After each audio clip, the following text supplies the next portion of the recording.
না, গতকালকে সংবাদ সম্মেলনে কিন্তু আমাদের প্যানেলের পক্ষ থেকে একটা ব্যাখ্যা দেওয়া হয়েছিল। তাও যেহেতু আপনি প্রশ্নটা করেছেন, তাই আপনার স্বার্থে আমি বলি যে এখানে কোনো আমি ব্যক্তিকে ধরে আসলে এখানে আমি কথাটা বলিনি। আমাদের কাছে আসলে ভোটাররাই বারবার এসে নানান ধরনের কমপ্লেন করছিলেন।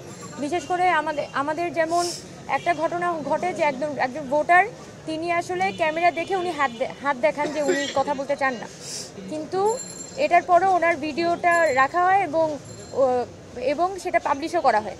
এবং পরবর্তীকালে ওই ভোটার আমাদের কাছে রিচ করে বলেছেন যে তিনি এই বিষয়গুলো নিয়ে আইনি ব্যবস্থা নিতে চান, যে তারা আসলে কোনোভাবেই চাচ্ছেন না যে তাদের যেটা প্রাইভেসি সেটা লঙ্ঘন হোক, এবং তারা মনে করেন যে আমরা এই মিডিয়াদেরকে নিয়ে এসে আমরা তাদের প্রাইভেসি লঙ্ঘন করছি, যার ফলে আমাদের সাথে এখানে ভোটারদের একটা মিসআন্ডারস্ট্যান্ডিং ক্রিয়েট হচ্ছে। এবং এটা শুধুমাত্র আমাদের সাথে হচ্ছে, বিষয়টা এরকম না, সকল প্রার্থীদের সাথে হচ্ছে, অন্যান্য প্রার্থীরাও হচ্ছে। এবং আমি যে সব সাংবাদিকদেরকে ইকুয়ালি এখানে ভিলিফাই করেছি, বিষয়টা এরকম না। হয়তো আমার কথাটার এক ধরনের একটা মিনিং দাঁড়িয়েছে। আমি এখানে যেটা বলার চেষ্টা করেছি সেটা হচ্ছে, এখানে যারা ভোটার, ধরেন আমি প্রার্থী, আমাকে হয়তো আপনারা সবাই চিনেন, আমার হয়তো একটা ফেস ভ্যালু আছে, বা দীর্ঘদিন আমি ক্যামেরার সামনে আসার কারণে আমার এক ধরনের একটা এন্ডিউরিং পাওয়ার তৈরি হয়েছে। কিন্তু একজন ভোটার যিনি ক্যাম্পাসের সাধারণ স্টুডেন্ট, যার হয়তো আসলে ক্যামেরায় আসার ব্যাপারে খুবই একটা রেস্ট্রিকশনস আছে, তো সেক্ষেত্রে ওই স্টুডেন্টদের মধ্যে আসলে একটা রেস্ট্রিকশন কাজ করে। সেজন্য আমি স্ট্যাটাসটা দেওয়ার 2-3 দিন আগ থেকেই আমরা কিন্তু বলে আসছিলাম যে ভাই আপনারা একটু দেখেন, কারণ ভোটাররা আমাদের কাছে আসতেই অস্বস্তি বোধ করে। আর আপনারা হয়তো একটু বুঝে থাকবেন যে আমি যেহেতু নারী, তো আমার সাথে কিন্তু নারী ভোটারদের ইন্টারাকশনটা কিন্তু তুলনামূলক বেশি হয়।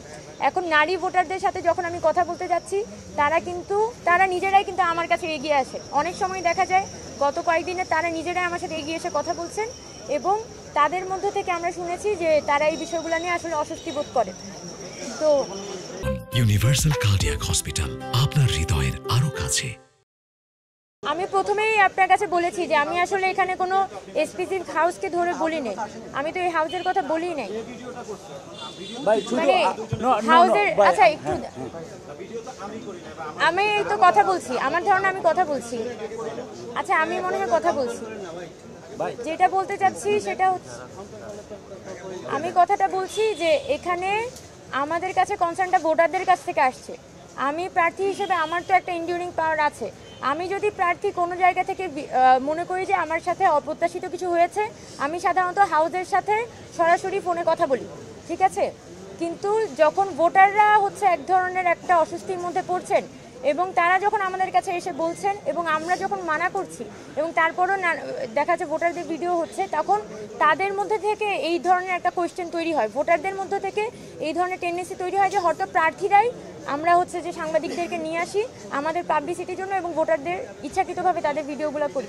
তো যেটার কারণে আমরা এই জায়গাটি আমি ওই দিন পোস্টের মাধ্যমে বলার চেষ্টা করেছিলাম যে আপনারা ভোটারদের সাথে প্রার্থীদের যে মোলাকাত, সেটাকে আপনারা সহজ করে দিবেন। এই জায়গাটি হচ্ছে আমার মূল দেখা ছিল।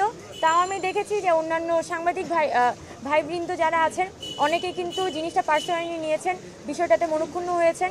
আমি আসলে এখানে গণহারে সবাইকে বলার কোনো ইচ্ছা আমার ছিল না।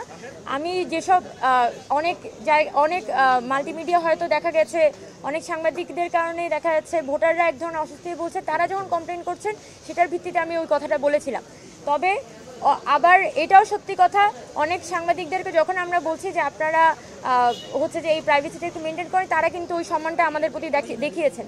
তবে যেহেতু এটার এক ধরনের একটা ব্যাখ্যাদার হয়েছে যে আমি ব্যক্তিগতভাবে সবাইকে গণহারের কথাটি বলেছি, তাহলে আমি মনে করি যে এখানে আসলে একটা মিস ইন্টারপ্রিটেশনটাই হচ্ছে একটা ইন্টারপ্রিটেশন আকারে ছড়িয়ে গেছে। বরং শুরুতেই আমি যেটা বললাম, প্রথমত আমি কোনো একক হাউসের প্রতি বিদ্বেষের জায়গা থেকে কথাটা বলিনি, আর দ্বিতীয়ত আমাদের ভোটারদের সাথে আমাদের একটা দূরত্ব তৈরি হচ্ছিল এবং ভোটাররা আমাদের ব্যাপারে কমপ্লেন করছিল, যার কারণে আমি এই স্ট্যাটাসটা দিয়েছিলাম, এটাই। আচ্ছা এই বিষয়টা নিয়ে আসলে আর কথা বাড়াতে যাচ্ছি না। আমরা বলেছি আপনি একটা হাউসের জন্য সব মাল্টিমিডিয়া নিয়ে কথা বলতে পারেন, আপনি গণতন্ত্র হবেন কিনা বিষয়টা নিয়ে আপনি সব মাল্টিমিডিয়া নিয়ে কথা বলছেন। আচ্ছা বলি যে আমরা সকাল থেকে রাত পর্যন্ত আমাদের ঘুম নাই, খাওয়া নাই, প্রত্যেকটা প্রার্থী কিন্তু এখানে চেষ্টা করছে যেভাবে সম্ভব সশরীরে ভোটারদের কাছে পৌঁছানো, ভোটারদের সাথে কথা বলা এবং এই মুহূর্তে ভোটারদের ভালোবাসা পাওয়াটাই কিন্তু আমাদের সর্বোচ্চ লক্ষ্য। এবং আমরা কিন্তু এখনও আপনাদের সাথে কথা বলার পরেও আমরা বিভিন্ন হলে হলে মুভ করব। তো আশা করবি আপনারা আমাদের জায়গাটাও বুঝবেন। এটাই হচ্ছে আমাদের আমাদের কাছে আমাদের পক্ষের কথা। শিক্ষার্থীদের নিরাপত্তা, প্রাইভেসিটা খুবই ইম্পর্টেন্ট। একটা শিক্ষার্থী যখন আমাদের সামনে আসতে চাবে না, তখন তার নিরাপত্তাটা আমাদের দিতে হবে। হ্যাঁ, তো ভাই আপনারা আমরা কথা বলবো পরে।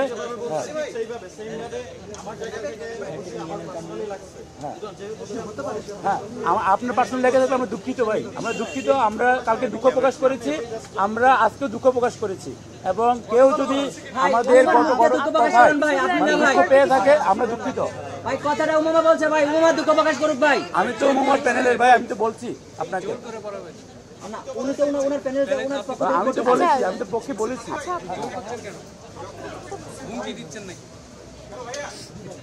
আচ্ছা, আজকে আমরা আচ্ছা এখানে ঢাকা বিশ্ববিদ্যালয়ের একটা অভ্যন্তরীণ স্টুডেন্টস ইউনিয়ন ইলেকশন হচ্ছে এবং আমাদের যেটা আকাঙ্ক্ষা সেটা হচ্ছে ঢাকা বিশ্ববিদ্যালয় স্টুডেন্টস ইউনিয়ন ইলেকশন যাতে প্রত্যেকটা বছর হোক এবং এটা যে ঢাকা বিশ্ববিদ্যালয়ের একটা ইন্টারনাল ইলেকশন সেভাবে আমরা এটাকে স্ট্যাবলিশ করতে চাই।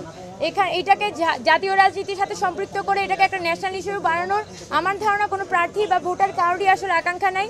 আমরা যেটা চাই সেটা হচ্ছে এই যে পুরো পরিসরটা সেটা যাতে একটা স্বাভাবিক এবং একটা স্বতঃস্ফূর্ত পরিসর আকারে থাকুক। সেই জায়গা থেকে আমরা সামনের 9 তারিখে ইলেকশন আসতে যাচ্ছে, আমাদের সবার উপরে কিন্তু প্রচণ্ড রকমের শারীরিক মানসিক প্রেশার যাচ্ছে। আশা করি আপনারা আমাদের জায়গাটাও বুঝবেন এবং আমরা এখন আমাদের সংবাদ সম্মেলন এখানে শেষ করতে হচ্ছে। যেটা সর্বোচ্চ এখানে বলতে পারি যে আমরা এই কিছুক্ষণের মধ্যে আমাদের হলগুলোতে মুভ করতে হবে। আমরা হচ্ছে যে আমাদের পরবর্তী কার্যক্রমগুলো আপনাদেরকে আমাদের এই গ্রুপগুলোতে জানিয়ে দিব।